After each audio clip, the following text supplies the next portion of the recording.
Querido compañero Rulito de la Torre, bueno, ahora sí profundizamos el tema del presupuesto presentado ayer, 10 horas, parecían 10 días, pero 10 horas en la presentación que hizo Martín Guzmán. Dale. A ver, ya marcamos la diferencia con vos temprano, así que ahora sí lo voy a criticar al presupuesto, pero de un punto de vista absolutamente diferente al tuyo. Bueno, a ver, uno de los planteos centrales que hace Guzmán en su relato, cuando hace su presentación, es que uno de los objetivos centrales de la gestión del año 2022 va a ser atacar las causas de la inflación. Y además de darle continuidad a la visión que tiene el gobierno de propiciar la recuperación de la doble crisis, la crisis provocada por la pandemia y la crisis previa provocada por el macrismo. Después hace un punteo y presenta lo que son los 10 ejes estructurales, digamos, de la gestión de 2022. Podríamos repasarlo, vamos a ir haciendo de a poquito para no enumerar 10 ejes que se van a confundir y entender. Pero digo, entre los 10 ejes, primero, me llama muchísima atención que no hay un solo eje planteado así, directamente sobre el tema de la pobreza. Con Argentina con una pobreza del 40 y pico % y con menores en hogares pobres que llegan al 60%, me parece que no ponerlo como un eje concreto y de la gestión de gobierno, pero explícito. Me van a decir, bueno, los gastos en desarrollo social, en salud, en esto, en aquello, están orientados a eso. Bueno, pero no me lo planteas como un eje concreto, como un eje específico, decir, esto lo voy a cumplir porque es una situación desesperante. Me parece una falta grave, porque ya te habla de la recuperación económica, de la infraestructura y la logística, del sistema de salud, del poder adquisitivo de los trabajadores, pero no me habla de cómo incluís a millones de personas que hoy no pueden trabajar o no tienen un trabajo por lo menos formal, situación habitacional, política crediticia para sectores productivos, etcétera, etcétera, etcétera. Una serie de temas que uno podría vincularlo al tema pobreza. Bueno, sí, de alguna forma le derrama algo para la pobreza, pero no hay un planteo explícito y me parece una falta grande. Y con el otro tema, el tema de la inflación, también me parece, inclusive lo dijo Guzmán ayer, que confía en que después del 7 de enero, cuando termine el congelamiento, un congelamiento que sabemos que no fue demasiado eficiente, está previsto un nuevo acuerdo de precios para resolver el tema. Acuerdo de precios que hasta ahora tampoco demostraron ser demasiado eficiente. Es decir, en el tema de inflación pareciera que no hay un cambio de política y esto es un tema serio.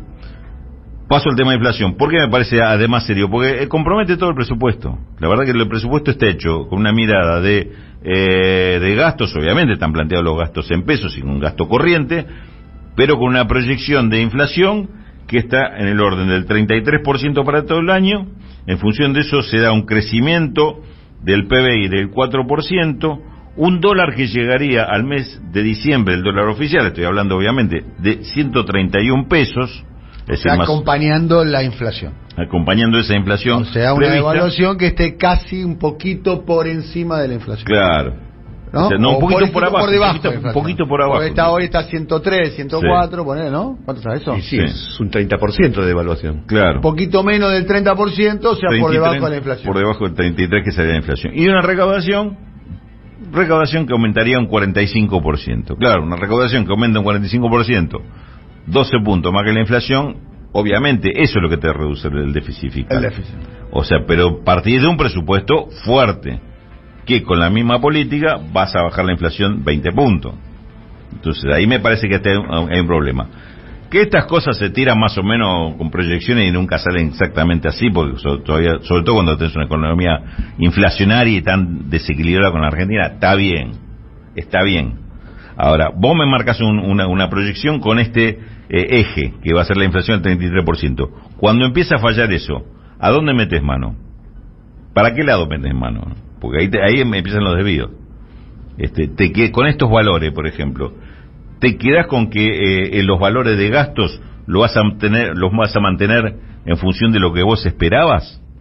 Es decir, ese un aumento, donde te dijiste aumento del 40 y dice, bueno, 33, le estoy dando 7 más. Ahora, cuando la inflación es 50, te quedas en 40 y significa que le ajustaste los gastos en ese lugar porque le redujiste 10 puntos con respecto a la inflación. Ahí es donde van a valer mucho las definiciones políticas del momento. Pero vos dijiste que van a atacar las causas estructurales de la inflación. Sí, pero no las veo. Pero dijeron cuáles son las causas estructurales. No, porque evidentemente las herramientas son las mismas que hasta ahora. Es decir, igual ya hay un reconocimiento de que la inflación, incluso hasta por el Fondo Monetario Internacional, que es multicausal y que la emisión no es la causa fundamental de la inflación.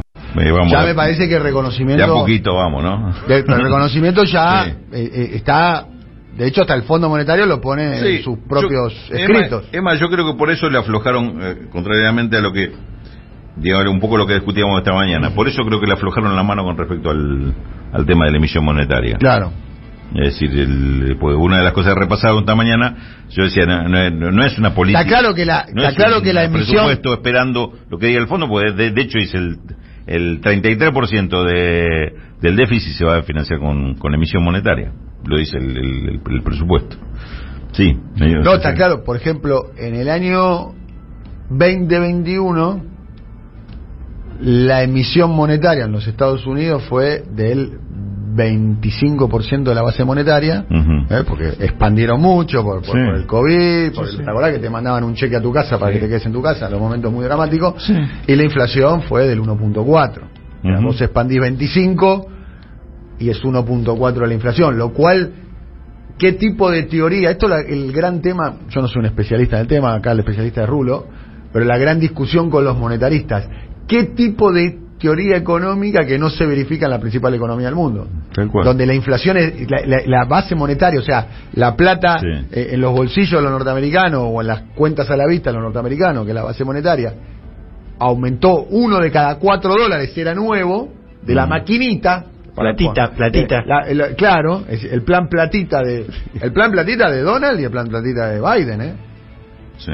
Y sin embargo, bueno, ahora la inflación está creciendo, ¿no? Ahora sí, en Estados Unidos, en Europa, hay un fenómeno novedoso en Occidente, ¿no? Que es la inflación. Pero y el plan platita de Bush también, porque el del 2008-2009 también la crisis esa te demostró que lo solucionaron, pero esa vez fue mucho más grande, no me acuerdo de la cifra, pero creo que superaba. Con la caída del aumento fue más del 100%. Pero se la dieron a los bancos. Y bueno. Y a las empresas. Salió el Estado norteamericano a emitir deuda para salvar a la General Motors. Sí. Que en ese momento era la automotriz número 1 del mundo. Yo me acuerdo que estaba en C5N en ese momento, propiedad de Daniel Haddad, cuando trabajé en C5N en ese momento, como animador, como conductor de noticiero. No sé de qué se ríe. Y me acuerdo que la discusión que yo le planteaba a muchos de los que estaban ahí, el staff de C5N era una línea mucho más conservadora, liberal de lo que es ahora, ¿no? Ahora es mucho más heterodoxa, ¿no? Pues la línea editorial es otra, ¿no? Los dueños son otros, la línea editorial es otra. Yo le planteaba esto, bueno, ¿cómo me explican esto? Desde la doctrina liberal conservadora, que el Estado norteamericano emite deuda para salvar una empresa. ¿Por qué quiere salvar una empresa? Porque esa empresa representaba algo muy importante para Estados Unidos, la General Motors, desde el punto de vista social, económico, cultural, simbólico, identitario, lo que sea. Así se multiplicó por 100 eso, ¿no? ¿No? Al final del día recurren al Estado, ¿o no? Tal cual. La paradoja más grande es Javier Milei, que es el jefe economista del grupo Ornequian, dicho sea paso. Pocas empresas con más regulación estatal como los aeropuertos, ¿no? Dicho sea paso, viste como ahí la casta no entra, ¿no? Dicho sea paso, gran empleador. Para mí es un beneficiario de un monopolio entregado por el gobierno. Monopolio natural, y está muy bien. Claro. Y para mí es un gran empresario, En muchos aspectos es un gran empresario. Natural hasta que lo privatizaba. Yo no sé si es tan natural. Pero se supone no es que lo pusiste en mano privada, digamos. Se supone que la actividad aeroportuaria es una actividad de regulación estatal al 100%. A eso voy, digamos, ¿no? Claro. No son hamburguesas que vos... Sí, por eso se suponen las dos cosas. Primero pediste un monopolio y después se supone que la regulación. Javier Milei, que ayer no fue a la reunión de... Ya faltó. Un vago. Sí. Un vago. Un casta. No, porque la verdad, porque es un vago, porque la verdad que el laburo de los diputados es casualmente las comisiones. el laburo de los diputados, el laburo en serio de los diputados, el laburo duro de los diputados, es en las comisiones. Bueno, investigar. Pero no sería un tema de él, ¿de qué se trataba la comisión? No, el tema del presupuesto. ¿Y Milei qué es? Economista. Entonces. Bueno, pero ¿qué es la paradoja? Que en la crisis, en la pandemia, el Estado argentino le dio al grupo Urnequian, además de que le extendió del 28 al 38 la concesión, una cosa insólita, ¿no? Pero bueno, no importa. Le dio al grupo Urnequian los ATP, y está bien que se los dé. No, a ver, no tenés que discriminar a nadie. Pero el Estado rescatando a Urnequian y a Milei. ¿Se acuerdan que en esos días también estaban todos, en la época de la pandemia estaban todos callados, ¿no? Sí. ¿Se acuerdan que todos pedían guita? Ahí no había déficit, no había nada, Artana diciendo, no, emitan. El grupo Clarín recibió. Claro. Sí, señor. Bueno, en definitiva, vuelvo al presupuesto. Redondeamos. No, estábamos en el presupuesto igualmente. Digo, pareciera un presupuesto, ordenado para seguir algunos lineamientos, para empezar a cumplir cosas que no se cumplieron, pero no para modificar cuestiones estructurales. Digamos, cada vez que dice estructurales, yo pongo en duda si estamos planteando reformas estructurales claras. Por ejemplo, cuando habla de profundizar la estabilidad macroeconómica, a mí es una frase que hasta que no me la explican me queda suelta, me queda medio vacía. Claro. Puede ser un ajuste eso. Y la estabilidad macroeconómica, que es mantener la actual situación, el actual nivel de pobreza, o la distribución de ingresos, o me estás hablando de un cambio en la distribución pero manteniendo la estabilidad. Entonces, ¿cuál sería ese cambio? Es decir, estos son los factores que obviamente faltan y tienen mucho más que ver con la gestión que con los números en sí. Es decir, marca un contexto donde parece, mantenemos firme la política y no nos bajamos de esto, pero tampoco nos vamos demasiado del rumbo que está encarado. No hay un cambio profundo. Y creo que hay algunos problemas, no solo el de la deuda, son cambios profundos. Me parece saludable el tema de que no está previsto ningún pago al Fondo Monetario este año. Y yo tengo entendido que cuando venga el programa plurianual, durante los primeros 4 años tampoco está previsto ningún pago. 22, 23, 24, 25. Hasta el 26 me parece que no hay pagos al fondo de lo que se está planteando hoy en Washington con el tema del acuerdo. Ahora, este presupuesto saldrá y seguiremos en la batalla de cómo es la gestión y cómo se resuelven los problemas urgentes y cómo se deberían resolver otro problema de cambios estructurales, que me parece que no está, obviamente, y sí, lo planteo claramente, me parece que no está en la mirada, en la perspectiva de este gobierno, hacer cambios estructurales que modifiquen esta situación tan desigual que tenemos en cuanto a las condiciones de poder económico. ¿Hay ajuste en educación, por ejemplo, en salud? No, está planteado que se mantienen o aumenta inclusive los presupuestos de educación y salud y el desarrollo científico también, pero mucho acento del tema de la situación habitacional para planes de vivienda, ese tipo de cosas, y sobre todo lo que tiene que ver con gasto en infraestructura puede ser un aporte importante a cierto nivel de distribución, porque hasta ahora todo eso vino bastante postergado. Pero en el resto, parece que tiene sus límites, una en las proyecciones, otra en que va a depender mucho de la gestión más que de los números en sí, o esto que... No quiero reeditar la discusión de hoy a la mañana, no, por favor. Pero en mi opinión, porque vos, Rulo, no estuviste, profe. No quiero reeditarla porque los oyentes después, se les cae mal la acidez y todo. Pero en mi opinión, Rulo, si no se hace una modificación en la política de ingresos, ¿entendés? No quiero utilizar la expresión shock distributivo, la verdad que no sé, pero si no se controla un poco la inflación y no se mejoran los ingresos... No, es la inflación, es el tema de la inflación. Ahora, no modificar la inflación, sino modificar las condiciones de control estructural que tienen estos sectores. Yo lo digo medio en forma irónica, pero con un trasfondo que lo creo con mucha convicción. Hay que sacarle la política de ingresos a los grandes grupos. El gobierno tiene que recuperar la política de ingresos. Hoy la política de ingresos lo tienen grandes grupos, inclusive en los acuerdos que se firman. Las condiciones de los acuerdos las siguen definiendo los grupos dominantes, los grupos concentrados. Si no les con respecto al tema de la carne, esta cosa de sí, es perdonarme la vida, decir, no, bueno, pero para la fiesta no me maté.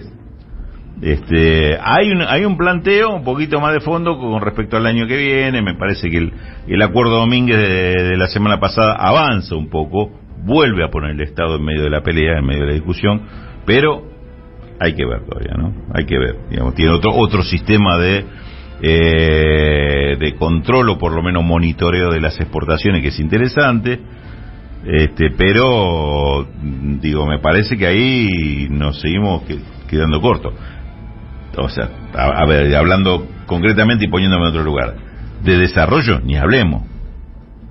Que este crecimiento tenga que ver con el desarrollo no tiene nada que ver con el... Ahí hay una diferencia fundamental entre el concepto de crecimiento y desarrollo. Es un crecimiento, haces números, aumenta, y ¿qué pasa con la concentración? Y me parece que cada vez vamos hacia más concentración. Entonces, desarrollo, ni hablemos, que definimos nosotros por eso los sectores que queremos desarrollar. La carne en noviembre subió 10.8% en promedio. Y te pegaron un salto bárbaro, claro. Un mes. De hecho, claro. ya, yo sí, recuerdo la época de la dictadura. Yo lo leía en la revista Humor, ¿no? A ver si vos te acordás, Rulo, que tenés un poco más de memoria, además es tu tema. Se especulaba con la especie de un INDEC descarnizado, ¿no? Sí. Un INDEC sin la carne, ¿no? Descarnado, o sea, para de alguna manera hacía, sí. te calculaban la inflación, sí. Y te soslayaban la carne. Sin el rubro carne. Sin el rubro carne. Porque lo que están planteando acá, lo que plantea también, tengo entendido, Roberto Feletti en privado y también creo que públicamente, diciendo, mirá, los precios más o menos los tengo controlados. Se me fue de las manos el tema de la carne, el tema de los productos frescos, que está tratando de controlar ahora con el acuerdo que están haciendo con la canasta de carnes para la parrilla, de alguna manera para controlar. Pero, ¿qué es lo que dice Feletti? Desagregada la carne, la inflación la inflación de alimentos estaría yendo a la baja, a lo cual es, bueno, pero la carne es un alimento muy esencial, ¿no? Pero las dos cosas son verdades. Y recuerdo ese debate cuando se debatía el tema de la inflación en la época de la dictadura, y muchos planteaban, no sé si lo quiso hacer en el INDEC Martínez de Oz. Sí, yo me acuerdo de comunicar yo me acuerdo los dos índices. Yo me acuerdo que fue una de las primeras conferencias de prensa que fui como periodista. Estoy jugando en vivo, con mi memoria en vivo.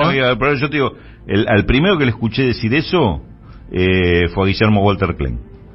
El número 2. El número 2. Que después, y el que estaba en INDEC, no me acuerdo del nombre, pero tengo la cara, un pibe muy joven que era el que hablaba de número 2 de Martínez 2, Guillermo Walter Klein. Guillermo Walter Klein, número 2, y que tenían en el INDEC o en comercio, en comercio estaba Alejandro Estrada, era el que estaba en INDEC, tendría que repasar, pero es el que empezó a dar los índices así, claro, con carne y sin carne. Claro, acá Paco, por ejemplo, me dice que recién lo entrevistábamos y sigue escuchando el programa. Este año aumentó 80 puntos la carne.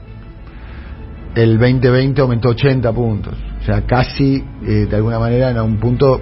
no sé, 2020 o 2021, pues fueron 2 años de bueno, muchísimo. Por eso, los 2 años 80 puntos, 2021, sí, 2021 y pico, sí, por eso. Sí. Estamos yendo hacia una uruguayización, en mi modo de ver las cosas, en el peor sentido de la palabra. No, pues estás exagerando, ¿no? En el sentido de que van a... digo, los cortes populares, más o menos, viste que Uruguay es carísimo. Es carísimo. Pues Uruguay es carísimo todo. Porque te exporta todo. Y tienen otro corte encima que... Claro. Inentendible. ¿Entendés? Comer un asado como estamos acostumbrados con ricos cortes. Porque también es cierto, vamos a decir una vulgaridad, te acostumbras a comer rico, ¿viste? Y sí, la mejor carne del mundo. Bueno, una muy buena carne. Te acostumbras a poner, ¿viste? Y eso es una buena costumbre de la Argentina. Que el sector popular tiene ganas de meter en la parrilla un corte rico. No quiere comer una carne dura, una carne... Claro. ¿No? Claro. Bueno, eso es... Quizás estemos yendo hacia eso, ¿no? Pero era Vuelve el asado, ¿no? Vuelve el asado era la campaña electoral. La campaña electoral. Era vuelve el asado. Bueno, el consumo de carne está bajando. Y eso no sé si no tiene repercusión... porque tiene que ver con la calidad de vida, ¿entendés? Acá el argentino, la Argentina, la familia ¿entendés? De la parrilla tiene que salir humo. Forma parte de, si no tiran algo a la parrilla y sale humo, es un momento que es más que comer carne. Humo en la parrilla y humo en las fábricas. ¿Entendés? Tiene que salir humo de la parrilla. Tiene que salir humo de la parrilla porque forma parte de, eso significa cierto bienestar. Es el agasajo, ¿viste? Es el encuentro. Del hombre de la casa, de la mujer de la casa que le hace una comida a los familiares, que vienen los nietos, que viene la nuera, que viene Sí, es eso, es algo mucho más que, ¿entendés? No se arregla con fideo, no se arregla con polenta y demás. Bueno, 11 y 6 minutos. Lo despedimos a Rulo. Rulo se va a Canal 7. Rulo hoy va a tratar el tema ¿no? Sí, señor. Y a la tarde déjame pasar un chivo. Por favor. Porque a la tarde estoy, justo me está escribiendo acá Martín Burgos. A la tarde estoy en el Centro Cultural de la Cooperación presentando el último libro de Gustavo Girado. Muy bien, sobre China. Sobre China. Está todo parado las inversiones de China en Argentina, tengo el dato. Sí, señor. Averiguó vos que sos periodista. No, sí, ya averigué. Lo tiene todo parado Gustavo Vélez. No. Yo tengo otro dato. Vos, hay dos datos, que lo tiene Gustavo Vélez y Vélez Gustavo, depende. ¿Quién lo tiene parado? Que China mismo paró las inversiones porque, digamos... ¿Quería arreglar con el fondo? ¿Hasta que arreglen el fondo? Exactamente. ¿Sí? Están jugando muy fuerte a ser parte de la gobernanza internacional. De la gobernanza internacional. Claro, entonces dicen, sí, bueno, nosotros cumplimos todo los mandatos del fondo, pero queremos opinar ahí adentro. Es parte interesante que analiza Gustavo en el libro también. Justamente lo estuve leyendo esta mañana tempranito, ese punto. Como China está incorporándose a la discusión dentro de los organismos creados post Bretton Woods, pero a la vez cuestionándolo para hacer toda una nueva... Por eso el libro se llama Made in China, porque los tipos es como que están proyectando una nueva gobernanza internacional donde ellos sean los que pisan fuerte, nada menos. Bien. Bueno, ¿a qué hora es entonces? A las 19 horas en el Centro Cultural de la Cooperación, en la sala... Acá en Corrientes, bien. Después van y se comen una pizza ahí en Guerrín. No, yo tengo que volver a cerrar el diario. No paro de laburar el Rulo. A cerrar el diario, no, a cerrar la edición, no cierres el diario. Sí, no, cerrar la edición. Sonó feo eso. Sonó feo, sí, uno habla por con favor, lenguaje. Hasta mañana, Rulo, querido. Chao, gracias. 11 y 8 minutos, vamos.